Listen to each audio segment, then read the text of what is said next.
It's Tuesday night. It's 11 o'clock. And nothing makes sense to me anymore. Because I haven't slept in 2 days. And Frank has gained full consciousness in the past 12 hours. Here's the thing about Frank, my cat.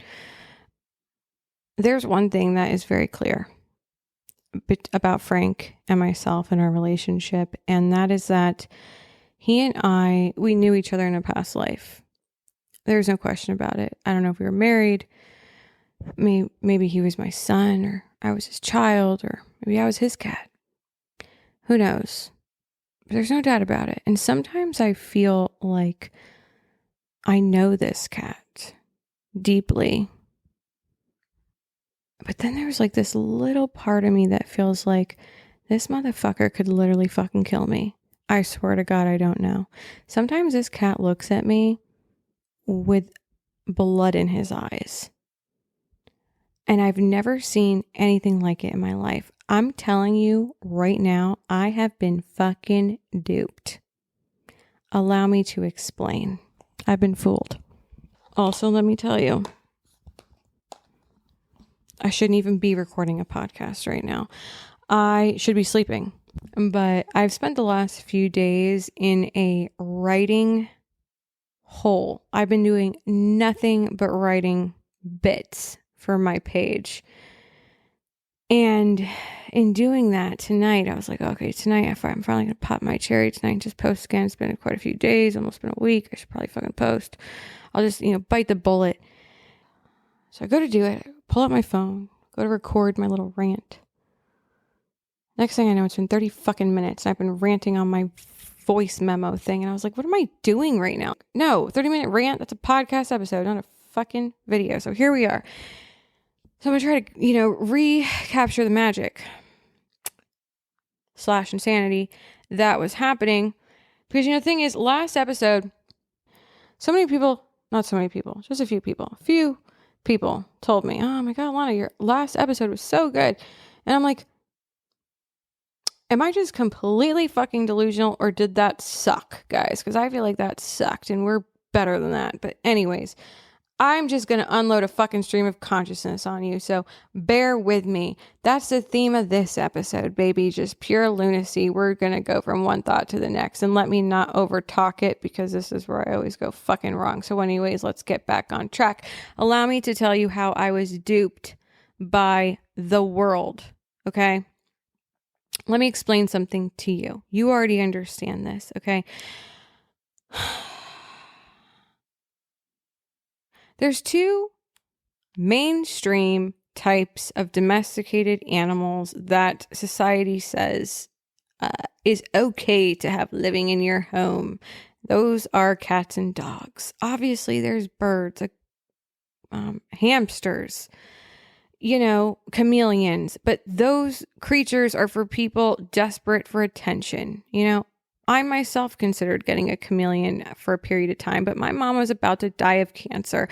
I was obviously losing my fucking mind. Okay. If you get to the point where you're about to buy a bird, clearly, you are going through something. You're having a very emotional, deep experience, and nobody can interfere. One day you'll wake up and realize that you have a fucking bird and be like, what did I do? However, I will say I do like birds, and I might get a bird one day, but it is still true that I do feel this way about any other creature that's not a cat or a dog. Anyways, now that you understand the basic principles of pets, that you can have a cat or you can have a dog.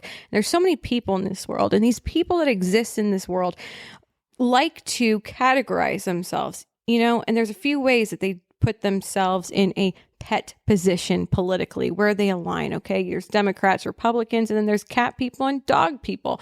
And then there's those people who vote independent, aka the people who are like, I don't identify with any animal, okay? They're disgusting and dirty, and I don't have time to feel unconditional love because I am vacant inside. And I imagine those types of people, I don't know what they do. I don't even know where I was going with that. You have to understand, none of this is scripted. I have not written any of this down. These are pure thoughts that have been going on in my mind since this morning. AKA I have not slept in the last 24 plus hours. Allow me to continue. Anyways, there are cat people, there's dog people, and then there's those other people who don't subscribe, they're non-political, they vote independent. They're like Bernie Sanders, those people, which oddly enough, like Bernie Sanders people, I feel like are actually dog people. So does this ideology that I'm creating right now, spur of the moment, really align? Technically, no, but theoretically, yes. So anyways, dog people, cat people. For a very long time, I identified as a dog person. And there's a reason for this, I realized, and it goes back to my childhood. When I was a kid, my sibling marched to the beat of her own drum. My mother was not an animal person. She didn't like dogs. She didn't like cats. She liked shoes. She liked red nail polish, okay? She wasn't about to go fucking walk a dog or scoop shit out of a box of sand, okay? She was too good for that shit, literally. So, she never let us have pets, but we had them somehow. It was never by her hand, she never made a decision. It just happened. Like, animals came to this house against her will. At one point, we had a dog. It was a Maltese. His name was Gucci. It was a little bitch. I think it was a guy. I think it was a male. I think I tortured it when I was a kid. I would play with it like it was a doll. I did this a lot with pets.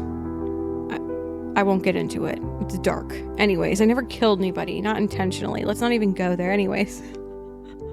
Okay, I have to say, one time I might have accidentally killed a bird. And maybe that's why I was going so hard against birds earlier. Maybe there's just like this thing inside of me that like this thirst for like blood when it comes to anything that flies, not for any specific reason. I actually think birds are beautiful. I have nothing against them as long as they're not pooping on my head after I just blow dried my hair, which has never actually happened to me. Something that happens to people, which actually is supposed to mean good luck. Anyways, when I was a kid, you know how I am. We talk about 30 things at once. Try and keep up. When I was a kid, I had birds. My dad liked birds. This was when my parents were still together, and I think we had a few parakeets, all right? And I was playing with them like Barbie dolls. I didn't realize this, but I guess I was playing a little too rough. I don't know. Why was my mother leaving me, a 3 or 4-year-old, unattended with live handheld creatures? I don't know. I was playing with them amongst my Barbies. I have no recollection of this in the dollhouse. And I guess I killed them by accident. I strangled them. And my mom quite literally buried it under the rug, but in the dirt in the backyard, and told my sibling we're never going to tell her that she did this. Like, let's not make this any worse than it needs to be. It's already disgusting and horrible, and she could quite possibly be a serial killer. Only time will tell. It is one of the things that they do when they're kids. They kill animals. This was not intentional, okay? It was not premeditated. It was a crime of passion, I suppose. It was incidental. It was like drunk driving. I was just having a good time. I didn't mean to kill anybody, but it happened. Here we are. Proof, or it didn't happen. Please enjoy this short clip of me, my sibling, and my mother discussing my childhood crimes against humanity.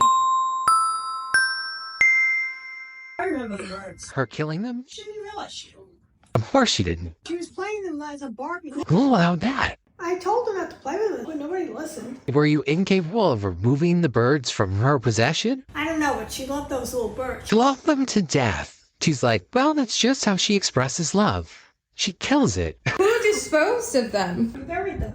We buried them? Mm-hmm. You put them in a shoebox and buried them. What about when you got her the magnifying glass? You would go outside with the magnifying glass and the sign and stick it on small creatures. So Are you insane? remember that? But I know she loves snails. She loves animals. And she should join PETA. Those darn snails. Always Hermit crabs. Yeah, hermit crabs. Snails, hermit crabs. Whatever crawls. What'd you do with the hermit crabs? Put sulfuric acid in them? Sulfuric acid now? So anyways, that happened. So I suppose I did something similar with the Maltese. No recollection of this. I don't know why my parents are leaving me alone with the animals. Clearly, I'm not doing well with them at this point in my life. I used to put this dog in a high chair, my old baby high chair. This dog ended up becoming a fucking terror, a bitch. It would bite people, didn't like the touch of humans.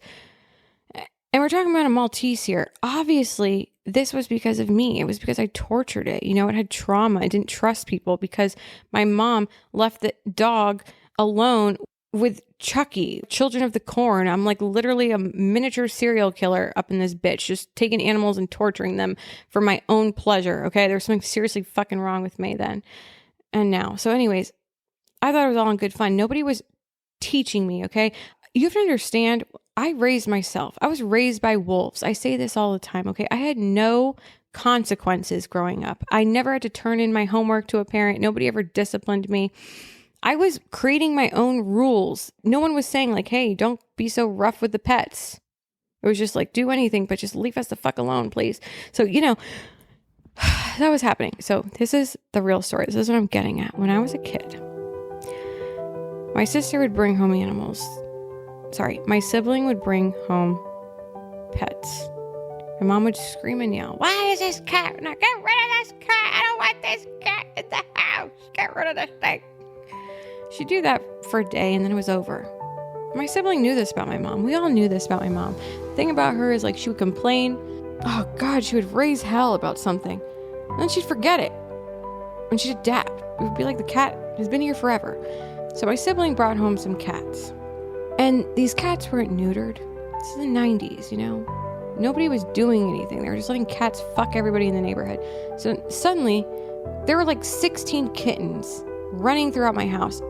You have to understand, this is probably the happiest time of my childhood. Who doesn't love an animal? And as a child serial killer, I clearly, you know, was excited. I don't know what my intentions were. As far as I can remember, I just wanted to kiss them and love them. But, you know, maybe there was something inside of me that wanted to kill them. I don't know.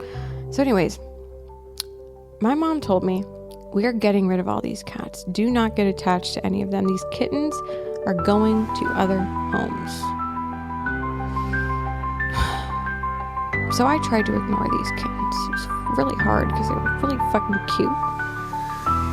I don't know what happened. Maybe it was because my mom still thought I had my innocence. But eventually she was like, you know what? You can keep one. You can keep one of these kittens. So I picked my kitten. I was like, I want this one. And I was so happy. I have a cat. I was so happy. I was like, I don't know, 6 years old, 7 years old. I was fucking kid. So happy. My mom's cousin lived in this apartment building. Within that apartment building, my mom met a man who was literally a piece of shit, who she was dating after my parents got divorced. And my mom's cousin had a daughter who was my age. Her and I were very close. So we were always over that apartment building. My mom had a lot of interest there. You know, her cousin / best friend and her boyfriend lived there. We were always over there. So we were there and I brought my little kitten with me. I'm a child. I'm obviously a menace to society. I did a lot of really weird and fucked up shit. One thing I really enjoyed doing at that age was ding dong ditch. Okay? You do something bad and the universe will get you back. And this was really the first time I learned this. I will never forget this moment.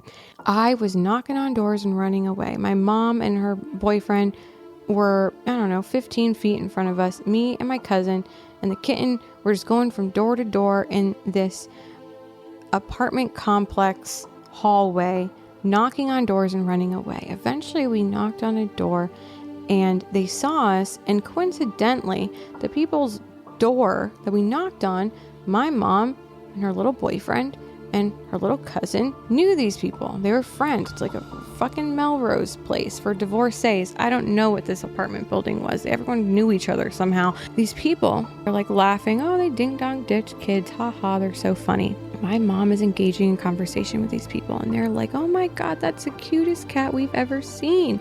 My mom's like, yeah, my child just brought cats into the house. They had all these kittens. I'm trying to get rid of them. Do you want the cat? My mom says to these people. They said they did. My mom literally took the kitten from my child killer hands and gave it to these people. Needless to say, I was devastated and I never forgave her. Can't speak poorly about the deceased. Obviously, I'm clearly very torn up about my mother's recent passing, but even in the wake of her death, I am still not over it. But I have been listening to The Power of Now, and Eckhart Tolle says to forgive, not for them, but for yourself. So I have forgiven her reluctantly. And when I say that, I haven't forgiven her at all. I loved that cat and it was stripped from my hands. That's probably part of my villain origin story. I realized recently that is probably why I started to identify as a dog person. It was a coping mechanism. I was trying to push down the trauma of my mom taking my kitten from me I was going to say in broad daylight, but it wasn't broad daylight. It was in fluorescent light in an apartment complex inhabited by divorcees. Okay. It was horrible. And I'm being so serious. I was actually very traumatized by this. And then another time, my dad and his wife, my stepmom, had cats. And, I never really spent a lot of time with them. Didn't really understand much about them. I was a kid. I was telling my dad, oh my God, I want a cat. I want a cat. There was one of their cats that I guess I took a specific liking to. Oddly enough, it was a tuxedo cat, which is exactly what Frank is. I never really connected it until now. He was like, let's just bring the cat. I'm going to drive you. My dad would come drive 5 hours from where he lived to my mom's house to pick me up for the summer, spring break, Christmas, whatever it was. And so he was driving me back. He's like, we're just going to spring it on her. I think he's like, I know your mom. She's fucking crazy. Typical. It's what all men say about women. But, in this case, my mom was fucking crazy. That's why I'm crazy. It happens. It's just, it's in our blood. We're Italian. We're Sicilian. That's just an excuse. We're all fucking crazy. Anyways, he's like, here's the plan. We're just going to spring it on her. Because if we warn her, she's going to sit there and think about it. She's just going to say no. Let's just bring it. Drive you home, bring the cat. So we drive 5 hours. Cat, I'm like, no doubt in my mind, my mom's going to let me keep this cat. I had a whole plan in my mind. And I told my dad about this plan. Like, my dad was a con artist. I've never really told you that part of the story for another time, but my dad was all about scheming. I took very interesting aspects from my parents to create my own identity. My mom's craziness, my dad's ability to scheme. He was very good at it. I cued him in my whole plan. I was like, we're going to pull the sympathy card, right? Okay, mom stripped me away from the one thing I loved a few years ago, which was a kitten. So I'm going to guilt her. I might shed a tear. I'm keeping this cat. We had a whole plan. I was going to do the puppy face on her so I could keep the kitten. Get there, we come out, my mom comes outside, she sees me holding the cat, and the first thing she says is, hell no, put that cat back in the car, that cat is not coming in my house. I just got rid of all these cats. I'm not bringing in another cat in this house. Cats are disgusting creatures. She fucking hated cats. She hated cats. So it happened again. Couldn't have the cat. Pissed. I was pissed. So at that point, I forgot about cats. Fuck cats. Fuck them. I can't hate my mom. I got to live with her for a long time. I'll just hate cats. So I did. But then as I got older, I realized most men really gravitate towards dogs for some reason. I'll probably sound cool and relatable and cute if I just say I'm a dog person. I think I just said it just to say, I'll say fucking anything. Half the time I don't even know what's coming out of my mouth. So I just started saying I was a dog person. My only experience with dogs was torturing a Maltese when I was 6 years old. What the fuck did I know about dogs? But I was just saying I like dogs, Later in life, I got a boyfriend. We were living together and I was working on a show. I was scouting locations to film. I walked by this adoption place for pets and I see this dog. It was so cute. I just wanted this puppy. So I text a picture to my boyfriend and I was like, we should get this dog. And he's like, let's get the dog. We got the dog. Next thing I know, we have 2 dogs. Next thing I know, me and this man are breaking up and I'm realizing I can't take care of these things. I'm going to be brutally honest with you. He had to take sole custody of these animals and he still has them to this day. I have spent many nights, I can't even talk about it, torturing myself over the fact that I couldn't do these dogs by myself. You have to also understand, so I don't seem like a completely horrible person, that these dogs were actually insane. Like the one dog was very aggressive. We had to keep her inside all the time. We had the second dog, which was a foster fail. We were fostering her and we just couldn't give her up. We loved her. I like nursed her back to health after this. She was like abused and tortured. And so the older dog that we had a huge issue with other dogs, jealousy, and we did all the things you could possibly do with training, behavior therapists, things that single people who don't have kids spend their money on, like thousands of dollars on trying to get your dog not to kill anybody. It didn't work. It didn't matter what we did. And I could not handle these dogs on my own. So I had to give him to him and I tortured myself over it for a very long time. I created this image that like, I'm not a person that can care for pets. Like I abandoned these 2 dogs. It's not like they were euthanized or dropped off at a shelter. I would never do something like that. I'd rather live a life of misery with these dogs than do anything like that. But, there's a perfectly responsible adult man who I no longer wanted as my caretaker. And he was totally fine and willing to take on the dogs and caretake them. So he did, and he still has them. And, I try not to think about it. So, but the longer I go, the more I realize that like, I was never a dog person ever in my fucking life. After that, my next relationship, then I was single, then I was depressed, and I was like, oh my God, nothing's working. Maybe I'll foster a dog, something that's like non-committal. Like I'm not committing to a life with this dog, but I'll have something cute around for a while that could make me not want to jump off a building. And so I did. I fostered a dog. I totally fell in love with this animal, but at the same time, I was like, God, this thing needs a lot. So, that was about a year ago, and it was very hard for me to, when the dog did finally get adopted, to give it up. I really did want to keep it, but I knew in my heart of hearts that like, I'm not capable of doing it by myself. Like, I'm just going to be honest with myself and with you right now. And then I do have that fear. Of course, you're thinking it. I'm thinking, if I can't even take care of a dog, will I ever be able to take care of kids? I don't know. I guess that's something that I'll have to figure out one day if I ever do. So I just know I can't do these things on my own. Okay. I know what I can and can't do. I know my abilities. I'm not trying to fool myself or anybody else. So here I am now, present day. For the past year, since I gave up that damn dog back to the foster for it to be adopted, I've been thinking a lot. I do want a pet. What could I possibly do? As I said in the beginning of this rant, I'm not going to do a weird creature. Okay. I'm not Disney princess. All right. I'm not going to have a fucking chameleon or a bird or deer. Not Dr. Doolittle over here. Okay. I don't know what the fuck. So I'm talking to a lot of people and all I keep hearing about is cats and how like they're so independent and there's not really a lot you got to do for them. They really are self-sufficient and it's very easy. It's what I had in my head about cats. I was like, I should get a cat. A cat is perfect and it makes sense. What else is a crazy woman to do besides adopt a cat? It fits the mold. So it just made sense for me. And like, this script that I'm writing for my life. Okay. I'm a method actor here. So I'm like, I guess a cat makes sense. And, I could use a companion. I think it'd be good for me to have like a reason to stand up and, feed something, give it water. I think that might be healthy. So I get this cat, right? Obviously I told you the story about Frank, how it was love at first sight, immediate connection, sparks, the pheromones, we were lovers in a previous life. I bring this cat home.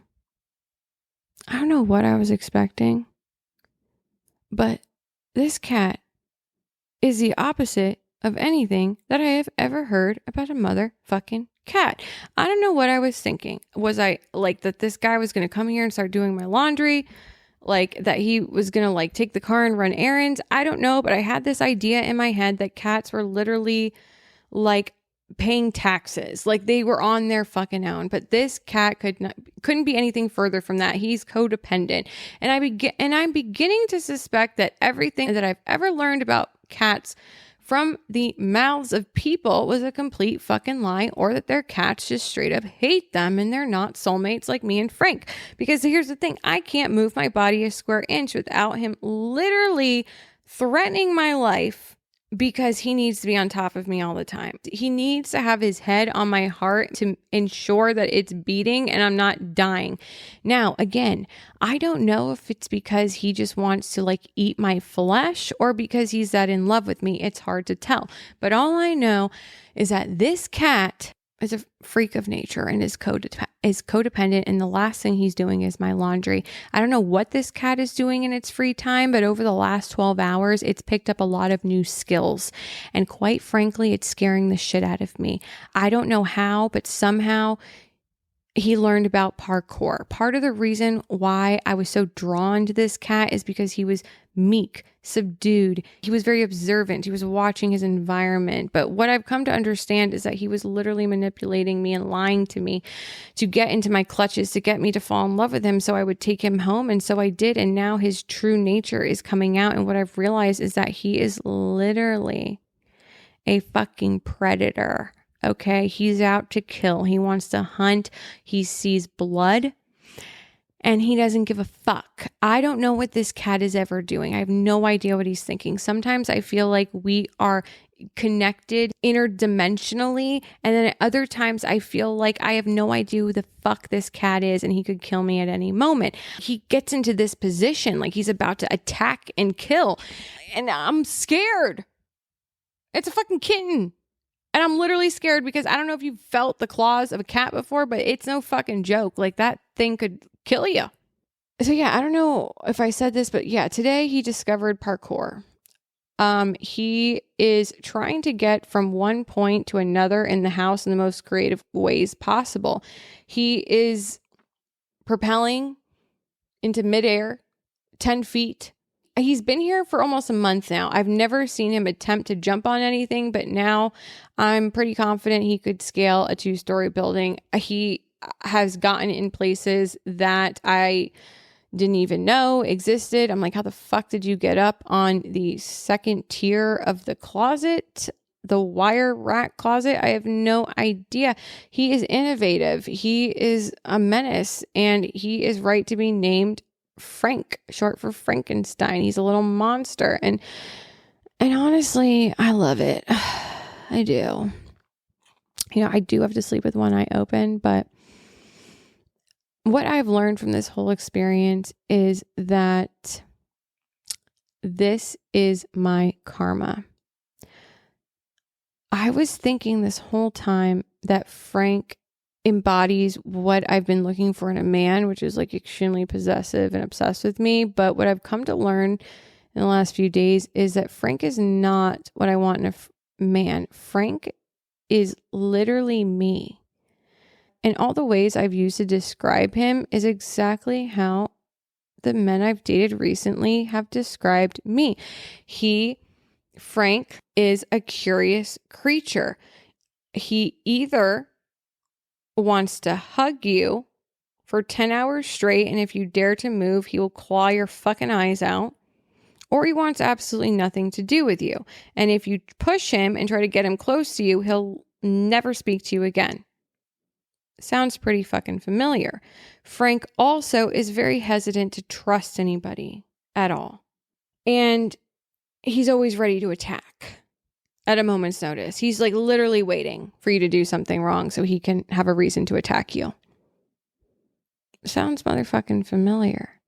There are a few other things I thought of, but quite frankly, they're slipping my mind. This is where it brought my mind. I'm thinking about all of this today. If it's been running through my mind, I started thinking, women are a lot like cats, and men are a lot like dogs. And before, I was comparing cat people, dog people to political parties and how you affiliate. You can flop from one way to another, but the truth of the matter is, it's not a political thing with these pets. It's a gender thing. Women are cats, men are dogs. And you could be a cat and you could tell people you're a dog, but at the end of the day, you got that killer in you and you can't get rid of it. And the thing about dogs, it's like why we call some men golden retrievers. It's because like those men are like family men. It's a family dog. It's someone you want to keep around. You can trust them around your kids. They're good people. We all talk about, oh God, dogs are loyal. Dogs are loyal creatures. I don't know, man. I see dogs. You walk into anyone's house, never met this dog before in your life, and he's sniffing your ass. Sounds a lot like a fucking dog. Cats, on the other hand, they're women. They're gracious.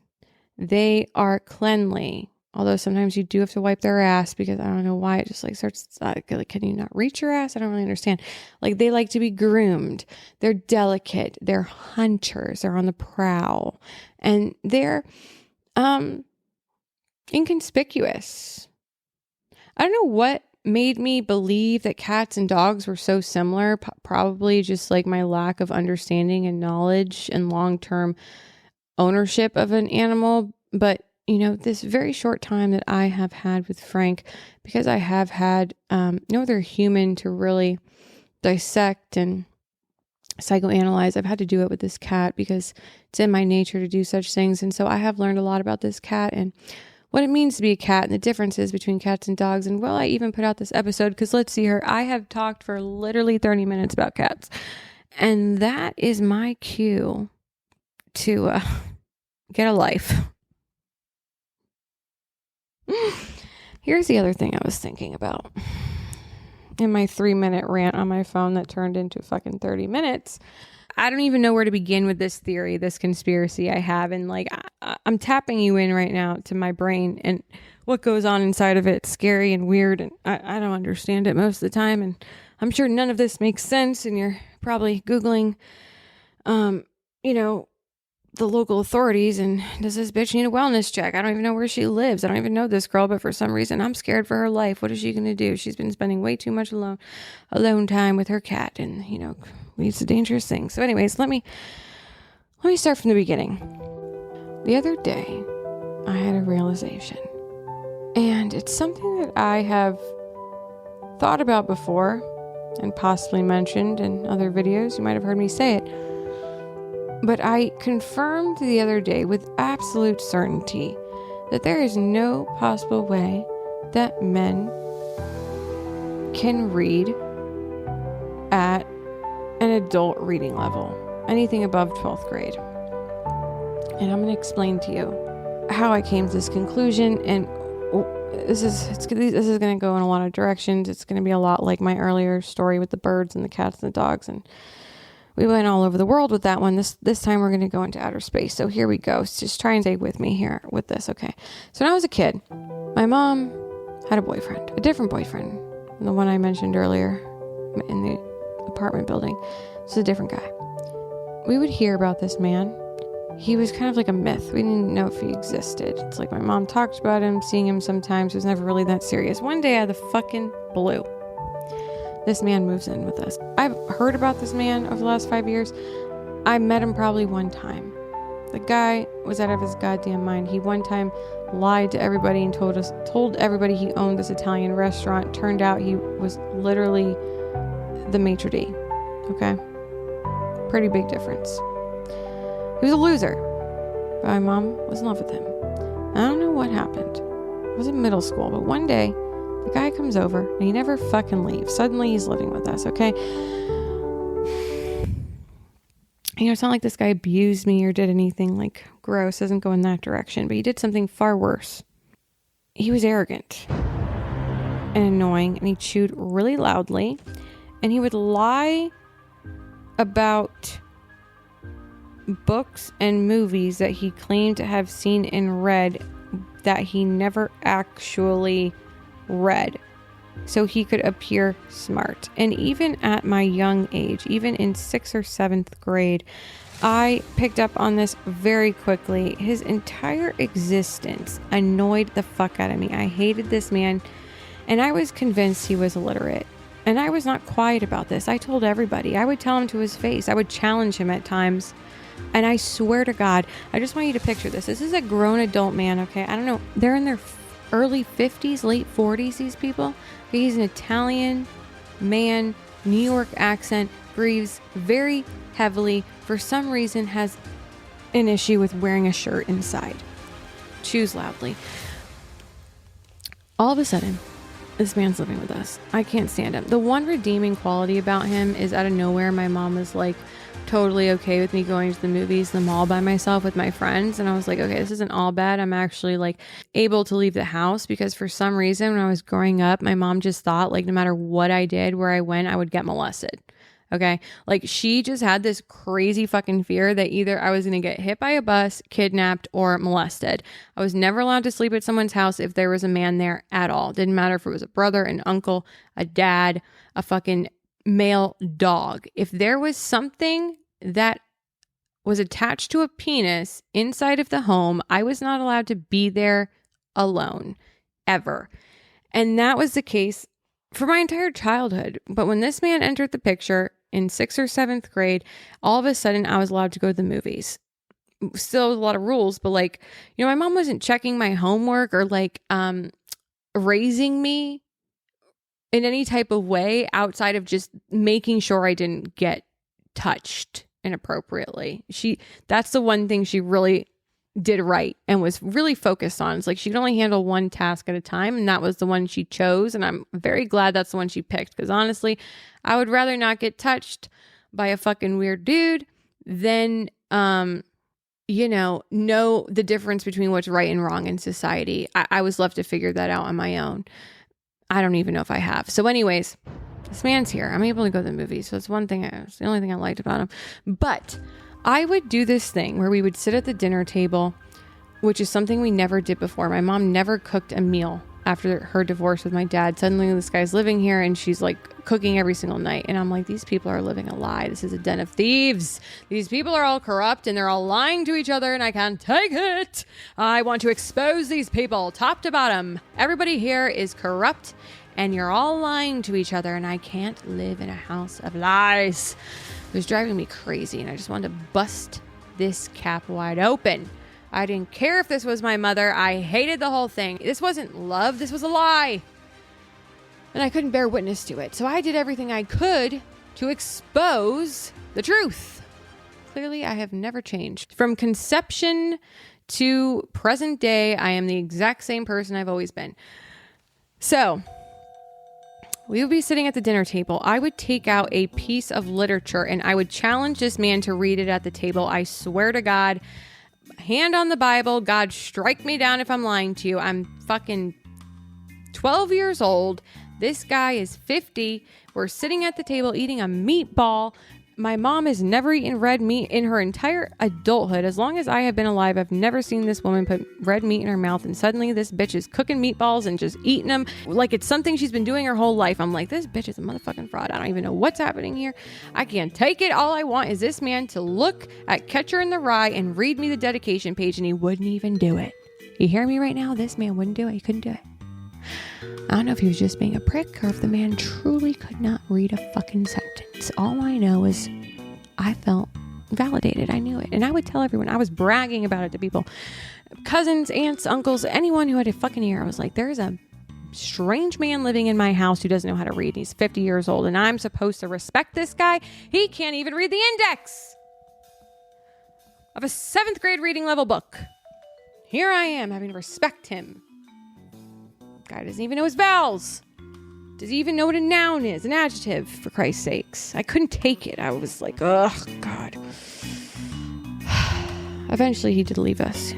One day I just came home from school and all of his things were gone. It was actually absolutely devastating. I don't even want to get into it. My poor mother, God rest her soul, that man tortured her and all of us involved. And, you know, one thing I did when my mom died, I made this very beautiful dedication video where she looked absolutely stunning. And even if you had no idea who she was, never met her, you could watch this video and instantly fall in love with her. And I made sure even in her death that she got some sort of revenge. And I sent him that video just from my number. He doesn't even have it saved. I took the number off her phone. I just sent it to him. I just wanted him to feel like fucking shit. I don't even know if that did anything, but I hope he cried. I can't stand that man. He was a piece of shit.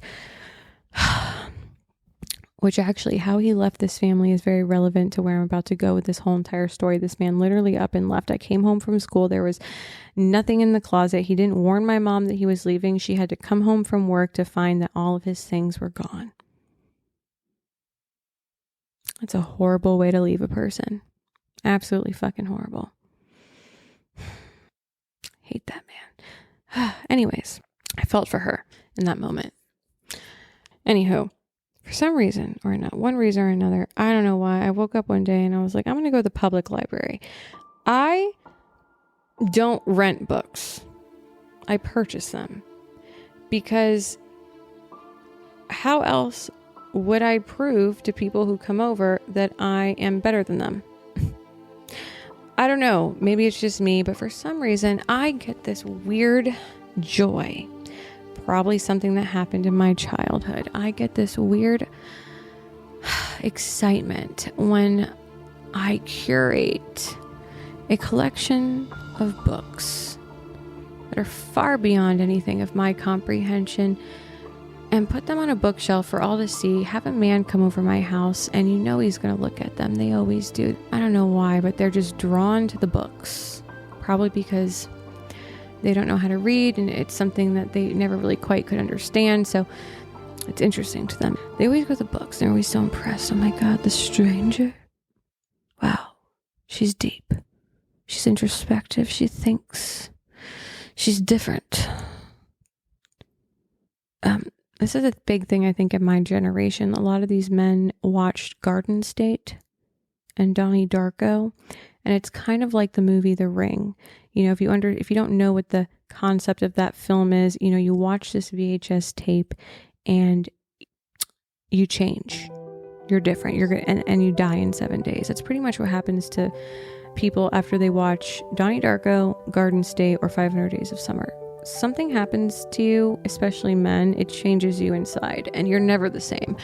And, you know, I try not to date people who've seen any of those movies. It's like a prerequisite of mine. It's like you're cursed if you've seen it. And I don't know if this will ever work. But for some reason, I still end up dating them. And those are the people who look at my books. And those are the people who are wildly impressed and pretend like they've read them when they definitely haven't. And I know this about men. So I purposely leave these books out to make them feel inadequate and like I'm better than them. And like, wow, what a deep thinker. And then, you know, I always make sure to leave a book out that like they would really resonate with. Like, oh my God, she read, I hope they serve beer in hell. She's funny too. You know, they'll assume all these things about your personality without you even having to say one single word, which works to my benefit because when I start talking, I just quite frankly don't stop and I end up fucking myself over and talking them out of even liking me in general. So I think the best method for me is to just have this perfectly curated selection of books on my mantle for them to look at and assume my identity. And it's so funny. It's like they look at these books, they're so impressed. They're like, oh my God. And so that's why I buy books. I don't rent books. I don't typically go to the public library because, you know, I need a souvenir. I need evidence that I went on this literary journey. Okay, I'm not going to just read a book and have nobody know about it. If a tree falls in the woods and nobody's there to see it, did it actually fall at all? You know, that's how I feel about books. And here's the funny thing. Most of the time, I didn't even read half these fucking books. Okay, and I don't have to. Some of these books are quite frankly boring. It's like you hear people talking about, oh, the Fountainhead and Nietzsche.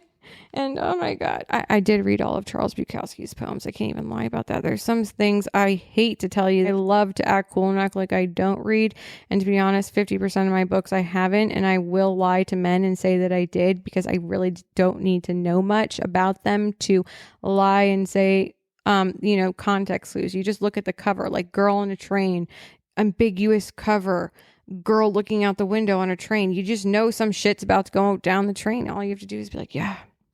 Oh, that book changed my life. You should really read it. They're never going to read it. I never read it, and we're both lying to each other. You know, this is how I was raised. You know, I was raised to lie and to men. So maybe the Italian was right. I'm a fucking liar. Here's the funny thing. I actually was painfully honest with him for the first time in a very long time. That is the irony of the whole situation. Here I am, a fucking liar to men. All I do is, it's not that I lie, but I put on a show. I'm a method actor here, okay? I don't know why I do it, partially for fun, partially, I don't know why, because I like to have the option. And, I've been trying this new thing where I'm like very transparent and honest with men. And for the first time, I've never been called this out of every relationship I've ever been with a man where all I did was lie to these fucking idiots. And here this guy is, the first man I didn't even lie to, telling me I'm a liar. Maybe he is a medium and talks to fucking ghosts and is some type of psychic, because this bitch is reading me like a book, which obviously he doesn't know how to do because he's a man. And I didn't even do any of the things he's accusing me of. I might have to actually fucking listen to the things he was saying, because he could be fucking right. So anyways, here I am going to rent a book out of character. But sometimes I like to spice up my life, because when I was a kid, once again, let's go back to the past one more time, I watched the Truman Show, and ever since then I've had this idea in my head that, quite possibly I could be living in a situation like that. And if that is the case, and there is a production crew following my life for the entire world to watch 24 hours a day, I want to make sure that they're earning their check. So I'd like to do things that are completely out of character for me, like go to the public library. Okay, I sometimes crave attention from perfect strangers. I like to put on a show. I like to put in my headphones, play a very deep song, Shins, something that's like a think piece, and go into the public library with a little hat, like I'm incognito. Maybe she's a celebrity in disguise, and just like really raise eyebrows. Who is this girl? What is she doing here? What book is she getting? I will literally never see these people again in my entire life, but for some reason, these are the things that entertain me. The idea that there's an imaginary crew having to shuffle around to make sure the public library is set and ready to go for me to enter, so I don't realize that I'm living in a Truman Show situation, so I can simultaneously put on a Hallmark movie-worthy performance of the big city girl back in her hometown vibe, going to the public library to rent a romance book that I have no intention on reading. Right? These are the things I do. I'm fucking weird, if you haven't realized that yet. There's nothing cute or quirky about me. Again, to reference Garden State, this is a part of the curse that these men put upon themselves. They watch these movies, they see these female characters. It's like, oh my God, look at her. She's so cute and quirky and weird. And she likes music and movies, and she pretends to read, and she's funny sometimes. I love her. She's different. Here's the thing about me. I'm not quirky or cute. I'm fucking weird. I'm a straight up weirdo. There's no method to the madness. I just do weird shit because, spoiler, we all die in the end of this movie. So I might as well entertain myself. Okay, so here I am in this public library, perusing, pretending I'm going to read something. This is when it dawned on me. This library, to my complete surprise, is packed. I didn't know people read anymore, because the way humans act in today's day and age is like they're complete idiots. So that was shocking in itself, that this place is filled. Okay, I thought I was going into a Taylor Swift concert. Like, what the fuck is happening? I'm having to wait in the line at the public library. I didn't realize people read books. It's crazy. And it didn't take me long to realize two things. Number one, there is not one man here. Every single person in this establishment is a woman. Wow. Interesting. The next thing I realized is, holy shit, I didn't realize how many poor people lived in my neighborhood. Wow. I don't know why I identify the public library with like being totally broke, which there's absolutely nothing wrong with that. Money is dumb and doesn't bring happiness. All it does is bring convenience into your life and nothing more. It could simulate happiness for a very short period of time, but it doesn't produce long-term happiness. I mean, I don't know what does really, but I just said that for the sake of the joke, not to offend anybody. And, the more you get to know me, if you're new here, the more you'll realize that I just say things. And if you're going to be offended by anything I say, it's because it's very personal to you and you're too close and you're probably deeply affected by whatever the joke was, which means you're not ready to laugh again and you need to, I don't know, look within and get in touch with what makes you happy, which must be money. Because if you are finding it offensive that I joked about people going to the public library being broke, then we know what your issue is. But I think the reason I associate going to the public library with not having any money is because the only other time I ever went was because I literally didn't have any money. And that was like 10 years ago. And I was brought there because my friend in Los Angeles also didn't have any money. And that was the only way she could read is by renting library books. And same with me. And that's why I went. So I just automatically assume if you're there, the public library, you're either there because you're living out a Hallmark movie you create in your mind and you want to intrigue perfect strangers, or you just don't have any money. So anyways, I mean, I was there for both reasons. So I was checking all the boxes while I was there. Anyways, I had no intention of checking out a book. I was just like seeing what was up. So I'm in there, I'm realizing it's all women here. And that's when it dawns on me in this very moment that everything I ever suspected about men not being able to read is 100% true. The idea was incepted into my mind when my mom's boyfriend moved in with us and I was in middle school. And now it has materialized in my adulthood. And if men could read, there would be a man in the library. There wasn't one. And I wanted to make sure I was accurate in this statement. So I actually took it a lot further. Clearly, I have a lot of free time on my hands. I went to Barnes & Noble afterwards. I needed to really do the research.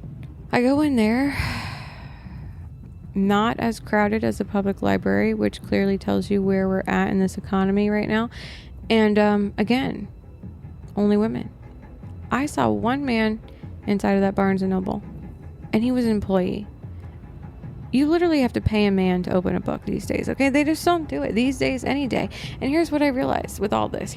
Here's what drove this whole idea home for me and what really made me connect everything is that, you know, women, not just women, minorities in America, people who aren't white men, and I have nothing against white men, you know, I have nothing against any group of people as a whole. I have issues with specific individuals and their actions. But for the purpose of this idea and this concept and this conspiracy that I am presenting to you, something that I completely just conjured up inside my mind because I have nothing else to do and I'm not having sex right now, is that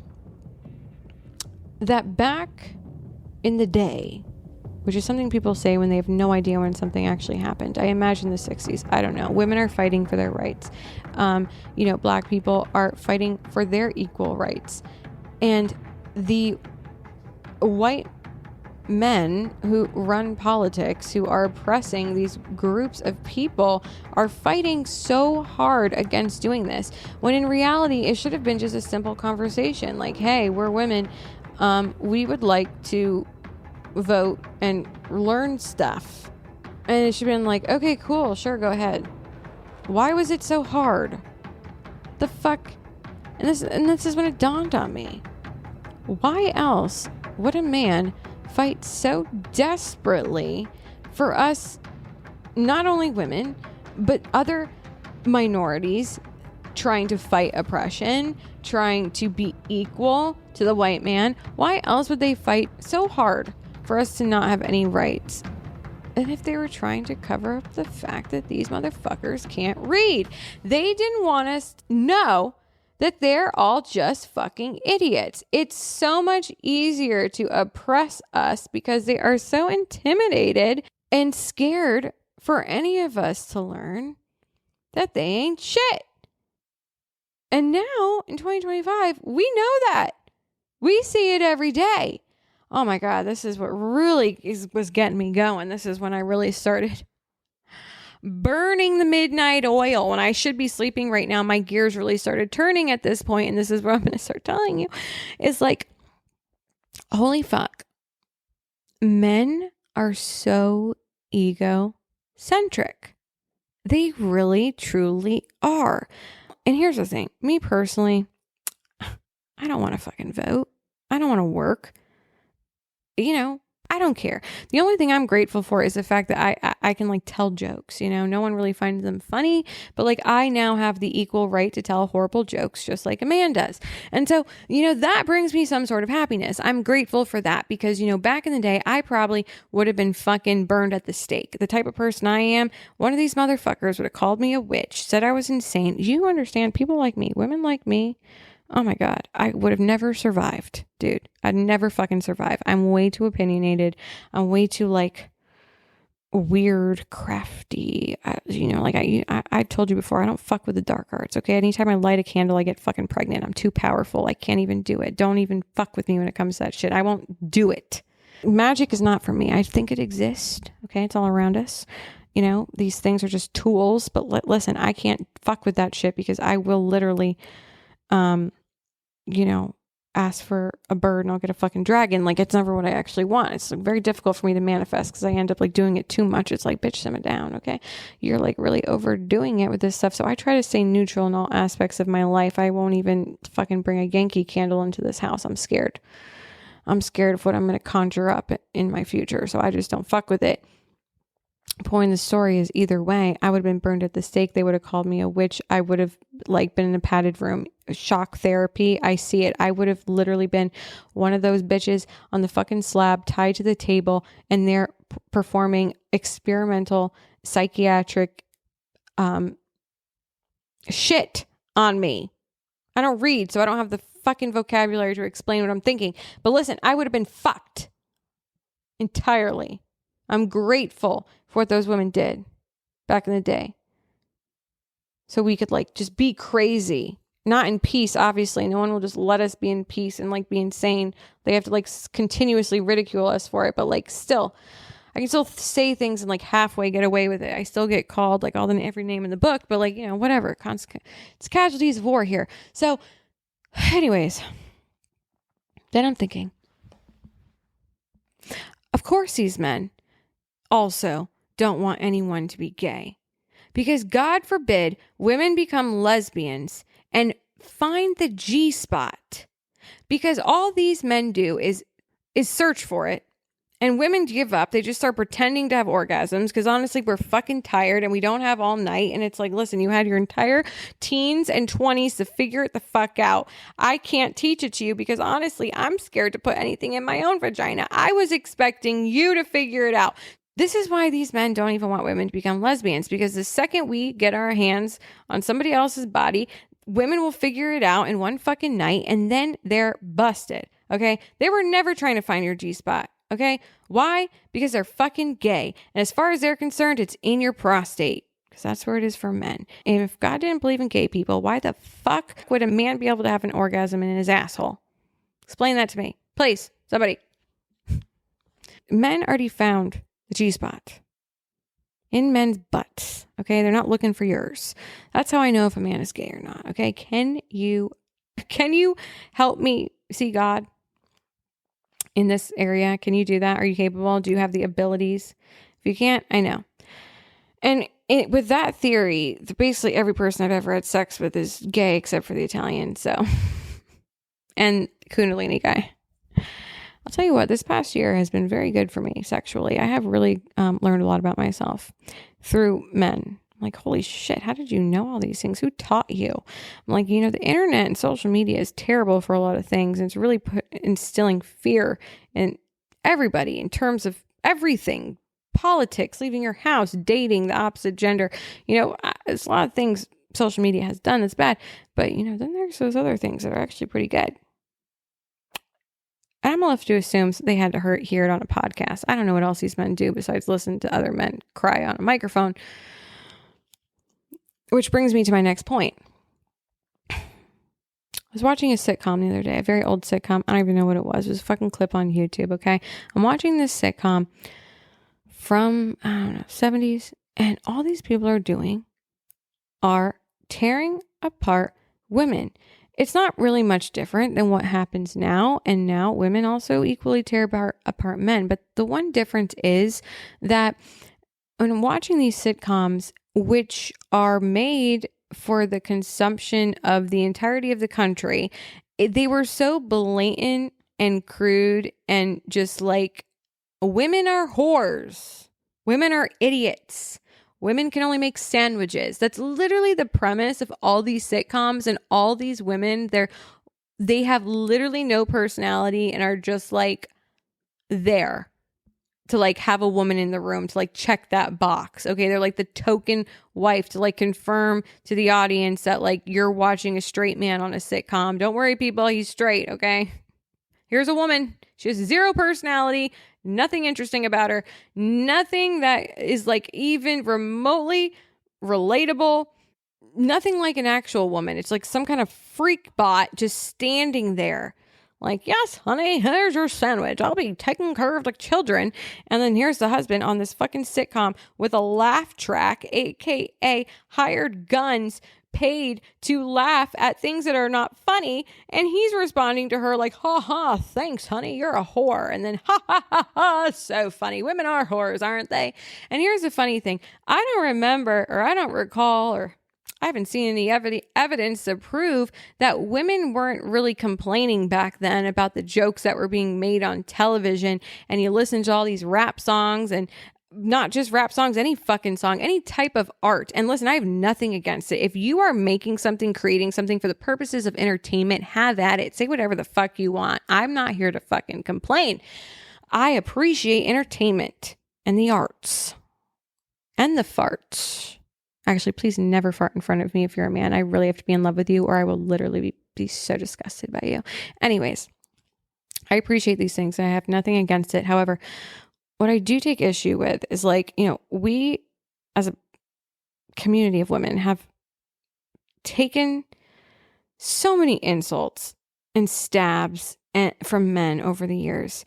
And now here we are, present day, taking to social media and, doing our best to catch up with men in terms of comedy. They've had a long time to hone in on their craft. We're just kind of getting our feet wet over here, okay? It's finally okay for us to speak and not be put into a mental asylum. And that's me taking a lot of liberties when I say that, because it still fucking happens. My name in my ex-boyfriend's phone is literally Shutter Island. And to be fair, his name in my phone is Penis Cream. And if you don't know that story, boy, that's a woozy. So anyways, it's not like I'm innocent either. And I take no offense to it. But here's the thing. Men have constantly been like trying to say that we're crazy and all these things. And here we are, women, just trying to make a little joke, a little ha ha he he there. I'm not even posting, me personally, I post things on social media all the time, making fun of men, saying they're gay and all these things. And I mean, these are the things I truly believe, a part of me. But again, I always go back and forth, but I'm not saying these things to hurt anybody. I'm saying these things because it's what I believe to be true.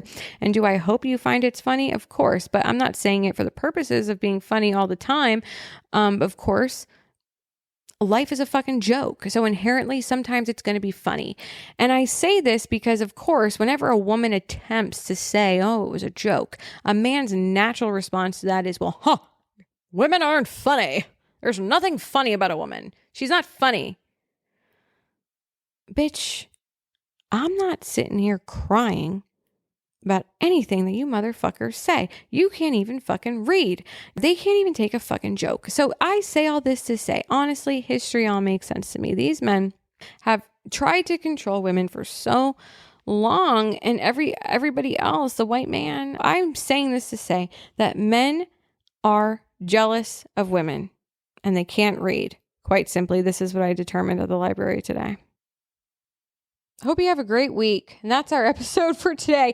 Listen, if you like my show, a little bit, a lot of it, not at all, share it with a friend. Tell someone you love or hate, either give it to them as a form of punishment or because you think they might enjoy it. It helps me out. And I'm trying to really focus on this podcast. I'm trying to create something. I'm trying to be better, do better. And when I say that, I mean, I don't know what I even mean by anything I'm saying. I haven't slept in 24 hours. All I know is I am a human being, kind of. And the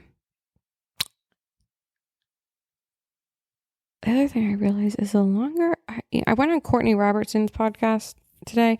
If you don't know who she is, she's been on my show before. I've gone on her show. She used to be she was on The Bachelor at one point in time. And so I went on her show today and we were talking about a lot of things. And told her, if you listen to that episode, I'm falling asleep. That was the last thing I would fucking say. I'm going to literally relieve you people.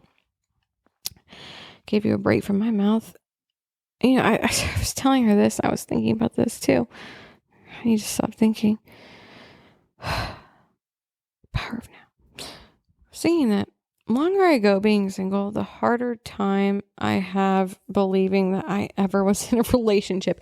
Like, I can't believe sometimes that anybody ever proposed marriage to me and was like ready to commit the rest of their lives to me up until I ended it. Like, that is shocking to me. And even when I don't talk about it really anymore. If I do ever talk about my previous engagements, it's on the podcast for the purposes of entertainment. And, you know, because it's kind of like my therapy. But, you know, even when I say it out loud that, oh, I was engaged, it feels like a lie. But it's not a lie because I was there and there's video documentation of it. Like, it happened. I've been engaged. I was planning a wedding. It's crazy. Wow. Can't believe it ever happened. You know, I did that man a favor. Although I don't think he ever recovered. I don't think most men ever really recover after we break up. And some have. Not for a mixed bag of reasons. Some still pining over me, shockingly enough. And I have to question their sanity. And if they listen to my podcast, probably not. And then the other half of them are just like traumatized with the things I've said to them. Because, you know, truth of the matter is, I don't know that I'm really a great person. You know, I think a lot of people have taken sympathy on me because of all the recent tragedies that have occurred in my life. But, you know, I haven't really been a Boy Scout or Girl Scout, whatever, in my life. And this is where we'll leave you. Tune in to the next part of this episode, where Alanna... It's me, I'm Alanna doing this voiceover, but like for the purposes of this voiceover, where Alanna, not me, will get deep for a moment, introspective. She's gonna say some like really smart stuff. You definitely don't want to miss this. It's like super good, so tune in for sure.